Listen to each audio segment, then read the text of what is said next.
So you just heard me messing around playing with the minor pentatonic based on the root of the key I was in, and then also playing it up 2 frets over the second scale degree, that minor pentatonic, and mixing it up, and that's giving us a sound that's playing in and out. And the theme there is, we're trying to add a little more depth and a little contrast that's going to pull the listener out and grab their attention and be a little more memorable and not sound like we're just boring and predictable, always playing right within the key. So we're in the key of C minor in this example, but it's specifically C Dorian. And if you know what that means, don't worry about it. It basically just means instead of a flat 6 here, we're having a major 6. But this doesn't matter too much right now. If you're just jamming on a C minor chord, and of course this works for other things, you can just apply it to move it over around for G minor, things like that, or E minor. But we're doing C minor in this case. This will work. We can then play C minor pentatonic, and we can also do D minor pentatonic. But let's give a listen to an example of me playing with that same track, just using the C minor pentatonic, so playing in. So get used to just hearing how it sounds. I'm just kind of just going around the scale, just so you can kind of hear how the notes work with that musical situation over that C minor chord, C minor pentatonic, playing very in, everything fits. So let's give it a listen.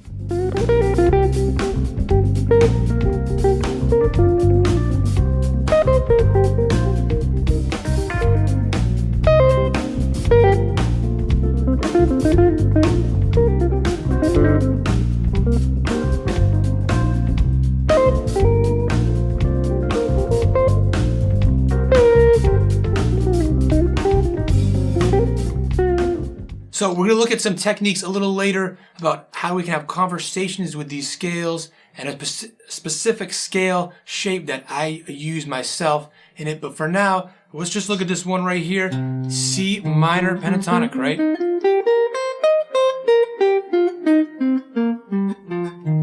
So if you're playing over a C minor chord, of course that just kind of fits right in there.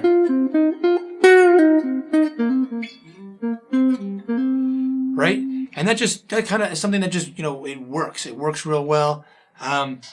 But maybe we want to do something else. We want to play a little out. So one way we can do that is just move it up 2 frets. And that becomes, in this particular case, D minor pentatonic. But of course, again, this works in all different keys. You just have to get used to these shapes moving around. Just think the rule, it's 2 frets here. But let's give a listen to me just playing with the D minor pentatonic and hear how it sounds kind of playing out. It's going to be a little kind of weird. Let's check it out.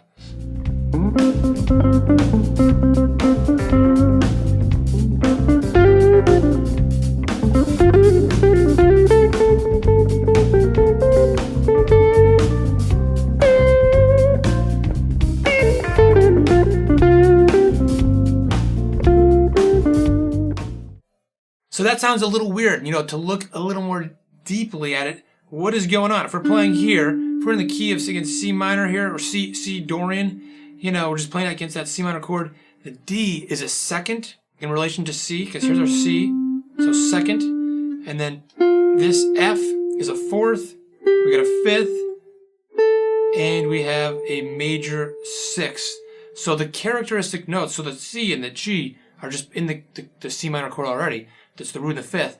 But the characteristic notes would be the 2nd, 4th, and 6th. So it's like a major 6 with these sus notes in there. And if you don't know what all that means, don't worry about it. You don't have to actually know, but just to know that those sound out there. They clash. So they don't necessarily sound that good, but that's part of the idea here. But we don't want to always sound good because, again, that would be boring and predictable, right? So you get that by playing that thing. And one of the beauties here is you just take that same shape you're using here and play it there.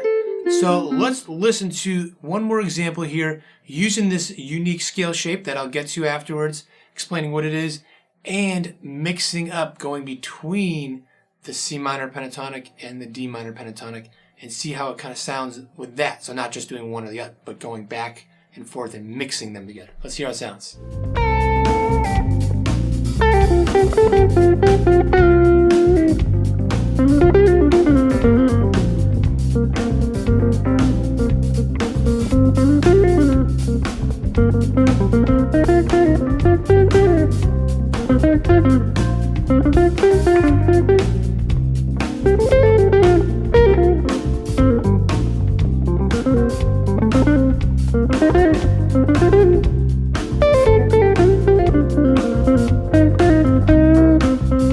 So you can see now it's a little different than just sticking with one or the other. I'm playing a little lick like, and I'm going back and forth, and it's kind of fun. It's like having a conversation with yourself, and it's kind of like, you know, you got something to say, and then you can mix up the pattern too a little bit. But by now playing the more out notes, it's almost like somebody who's like a little drunk, you know, trying to say back what you said, but it's not quite it. It's a little off, you know. It's not quite what I said, but you know. And yeah, so you can do so much with that. The other thing I'm doing is I'm using a shape I call the U scale. So a lot of people will play, myself included, you know, these diagonal shapes. So that would be C minor pentatonic instead of just one position, right? It's taking these little sweet spots and it's using your strong fingers. But what I like to do, I just kind of gravitated toward this over the years of like, oh, I'd often play here.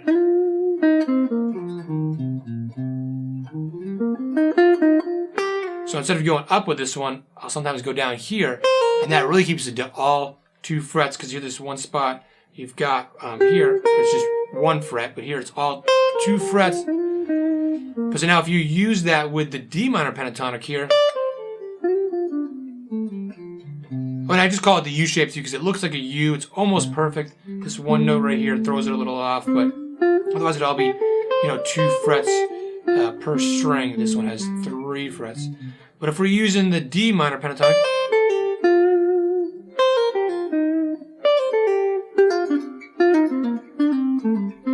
you got all these little things, these 2 fret things. You can do these little patterns like really fast, really easy. You don't have to think about it. Your fingers just kind of fall into place. You're just using those 2 fingers, you know. And then you can view it too as like, okay, if I'm in C minor here, chord, you've got from the D minor pentatonic, right?